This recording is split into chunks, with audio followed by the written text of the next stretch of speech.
इंदिरा एकादशी। आप सबको मेरा नमस्कार। मित्रों, एकादशी तिथि का हिंदू धर्म में बहुत महत्व है।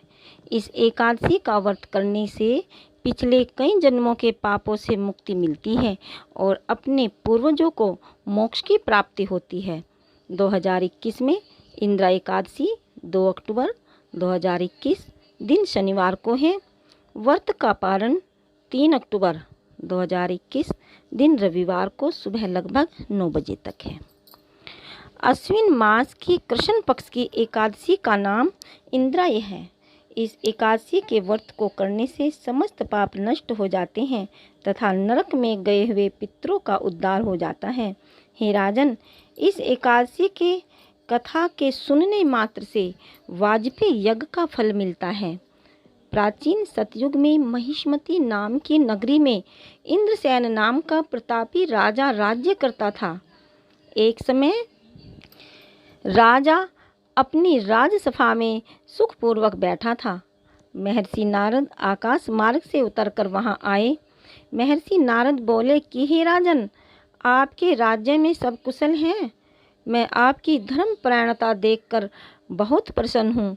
तब राजा बोला, हे महर्षि, आपकी कृपा से मेरे राज्य में सब कुशल पूर्वक हैं। इस पर नारद जी बोले कि हे राजन, मुझे एक महान आश्चर्य हो रहा है कि एक समय जब मैं ब्रह्मलोक से यमलोक को गया था तो उस जगह यमराज की सभा के मध्य में मैंने तुम्हारे पिताजी को भी बैठे देखा था। तुम्हारे पिता महान ज्ञानी, दानी तथा धर्मात्मा थे। वे एकादशी के व्रत बिगड़ जाने से यमलोक को चले गए। तुम्हारे पिता ने मुझसे तुम्हारे लिए एक समाचार भेजा है कि यदि मेरा पुत्र इंद्रसेन अश्विन मास के कृष्ण पक्ष की इंदिरा एकादशी का व्रत करे और उस व्रत का फल मुझे दे दे तो मेरी मुक्ति हो जाए और इस लोक से छूटकर मैं स्वर्गलोक में वास करूं। जब राजा ने महर्षि नारद जी से ऐसे वाक्यों को सुना तो उसे महान दुख हुआ और वह इंदिरा एकादशी के व्रत की विधि पूछने लगा कि हे नारद, अब आप मुझे इस एकादशी के व्रत की विधि बतलाइए। इस पर नारद जी बोले कि हे राजन, अश्विन मास की कृष्ण पक्ष की दशमी के दिन प्रातःकाल श्रद्धा सहित स्नान करें। इसके पश्चात दोपहर को भी स्नान करें और उस जल से निकलकर श्रद्धापूर्वक पितरों का श्राद्ध करें और उस दिन एक समय भोजन करें। रात्रि को पृथ्वी पर शयन करें। इसके दूसरे दिन एकादशी के दिन प्रातःकाल फिर दातुन करें, स्नान करें। उसके पश्चात भक्ति पूर्वक व्रत को धारण करें और यह कहें कि मैं आज निराहार रहूँगा और समस्त भोगों को त्याग दूंगा। इसके पश्चात कल भोजन करूँगा। हे भगवान, आप मेरी रक्षा करने वाले हैं, आप मेरे व्रत को निभाइए। इस प्रकार आचरण करके दोपहर को शालिग्राम जी की मूर्ति का भोग लगाएं।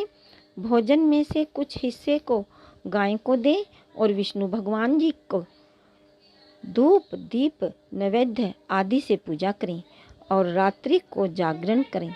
इसके पश्चात द्वादशी के दिन मौन होकर बंधु बांधवों सहित भोजन करें। हे राजन, यही इंदिरा एकादशी के व्रत की विधि है। हे राजन, यदि तुम आलस्य रहित होकर इस एकादशी के व्रत को करोगे तो तुम्हारे पिताजी अवश्य ही स्वर्ग को जाएंगे। महर्षि नारद राजा को जब उपदेश देकर अंतर्ध्यान हो गए तो राजा ने इंदिरा एकादशी के आने पर उसका विधि पूर्वक व्रत किया। बंधु बांधवों सहित इस व्रत के करने से आकाश से फूलों की वर्षा हुई और राजा का पिता यमलोक से गरुड़ पर चढ़कर स्वर्ग को गया। राजा इंद्रसेन भी एकादशी के व्रत के प्रभाव से इस लोक में सुख भोग कर अंत में स्वर्गलोक को गया। हम सभी को अपने पितरों की प्रसन्नता के लिए इंदिरा एकादशी का व्रत अवश्य करना चाहिए। धन्यवाद। नमस्कार। जय श्री हरि, जय श्री कृष्णा, जय श्री हरि।